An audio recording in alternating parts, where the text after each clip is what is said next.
IMF poster boy, DVLA reform, anti-LGBTQ law, iShowSpeed in Ghana. Good evening, Ghana. This is your Ghana news update, concise, comprehensive, and current. This is Real Search Global. Ladies and gentlemen across the globe, Akaba. Greetings from Ghana, and here are the top stories shaping Ghana's economy, politics, and society today. Ghana, once teetering on the edge of fiscal collapse, is being hailed as the poster boy of the IMF. In a startling admission, the President John Dramani Mahama has expressed amazement at the speed of the nation's economic recovery, citing a dramatic drop in inflation from nearly 24% to a stabilized 5.4% within just a year, as Deloitte predicts a robust 5.9% growth rate for 2026. The transformation and reset agenda is reaching every corner of the Ghanaian life. The Driver and Vehicle License Authority, DVLA, has announced a landmark reform. Driver's license and roadworthiness certificate will now expire on the holder's birthday, a move designed to streamline renewals and eliminate year-end chaos. On the fiscal front, investor confidence has hit a fever pitch. The government's latest treasury bill auction saw a massive 61.9 oversubscription, raising a staggering 12.8 billion cedis. However, this recovery isn't felt by all, as at the Jubilee House, concerned vehicle importers are threatening to storm the gate, protesting trade barriers. Simultaneously, the Registrar of Companies is set to hike fees starting February 2nd, adding new pressure on the private sector. But where there is growth, there is scrutiny. Controversy swells around the sale of 300 Metro Mass Transit buses.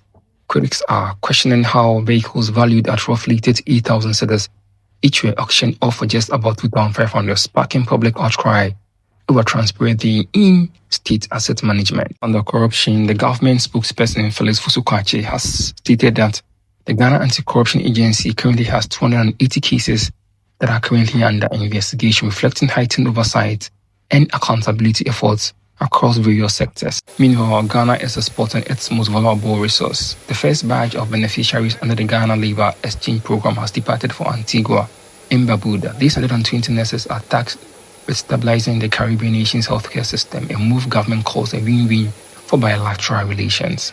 Transport alternatives are also evolving. Both Ghana reports an 18% increase in demand for its lowest price ride category. In politics, the new Patriotic Party is entering its white hot, with the presidential primary set for 31st January, and internal rifts have reached the Supreme Court as stalwarts of the political party challenge the constitutionality of the delegate system. And in the moment that has sent the Ghana internet into a frenzy, American streaming sensation iShowSpeed has touched down in Accra, arriving for a Supercar Spectacle at Independence Square and a vessel to go board. Finally, a growing storm in Parliament. Minority Leader Afenya Makin has called out the NDC for what he describes as a strategic silence regarding the anti-LGBTQ law.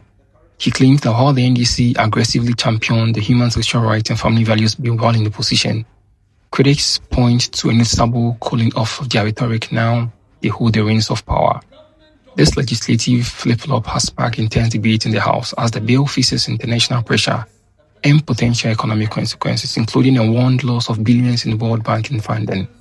The NDC shift from vocal advocate to silent observer suggests a delicate balancing act between local cultural expectations and the global financial ties necessary for Ghana's 2026 growth targets. With iShowSpeed in Ghana, IMF accolades, and legislative silence, Ghana remains a nation of complex contradictions. And MPP, with your 31st January primary, the political landscape is about to shift. This is Real Search Global, bringing to you issues that matter for the people, by the people.